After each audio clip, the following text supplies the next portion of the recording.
La historia de Juan Díaz de Garayo, el Sacamantecas. En los oscuros caminos de la España del siglo XIX se gestaba una historia aterradora, una historia que el tiempo intentó sepultar, pero que aún resuena en las sombras de Vitoria. Juan Díaz de Garayo, un hombre de apariencia común, un trabajador rural como tantos otros, cuyo nombre quedaría grabado en la historia criminal de España como el infame Sacamantecas. Los primeros años y la vida antes de la oscuridad. Nació en 1821 en el pequeño pueblo de Egilaz. Hijo de una familia humilde, llevó una vida sin mayores sobresaltos, al menos, en apariencia. Se casó en 3 ocasiones. Sus 2 primeras esposas murieron, y su tercer matrimonio estuvo marcado por la violencia, el alcoholismo y la desesperanza.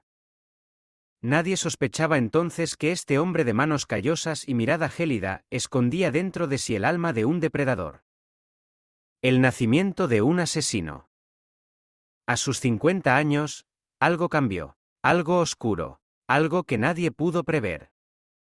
Era el año 1870 y el primer crimen tuvo lugar. Su víctima, una mujer indefensa en un camino solitario. Díaz de Garayo se acercó, habló con ella, le ofreció dinero y cuando la mujer se negó, la atacó sin piedad, estrangulándola con sus propias manos. Así comenzó una serie de crímenes que se prolongaría durante casi una década. Un método, una firma macabra. El Sacamantecas tenía un patrón, una rutina de muerte. Abordaba a mujeres solas en caminos apartados y les ofrecía dinero a cambio de favores. Si accedían, se convertían en víctimas de su furia descontrolada. Si se negaban, el resultado era el mismo, un destino cruel bajo sus manos asesinas. Estrangulamiento, cuchilladas, y en algunos casos, mutilaciones post-mortem. La sangre de sus víctimas manchaba los senderos de Vitoria mientras el asesino desaparecía en la penumbra, una y otra vez. El final del horror. 9 años después de su primer asesinato, la justicia, finalmente, le pisó los talones. En 1879, 2 ataques consecutivos en un corto periodo de tiempo fueron su error fatal. La policía lo capturó. Y cuando lo llevaron ante el juez, su actitud fue escalofriante. No mostró miedo ni arrepentimiento.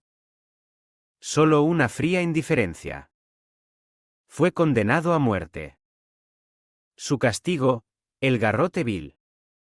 En mayo de 1881, frente a una multitud expectante, la justicia cerró el capítulo de terror que había escrito con sangre. El legado de un monstruo. Los crímenes de Juan Díaz de Garayo marcaron un antes y un después en la criminología española. Un asesino en serie en una época en la que el término ni siquiera existía.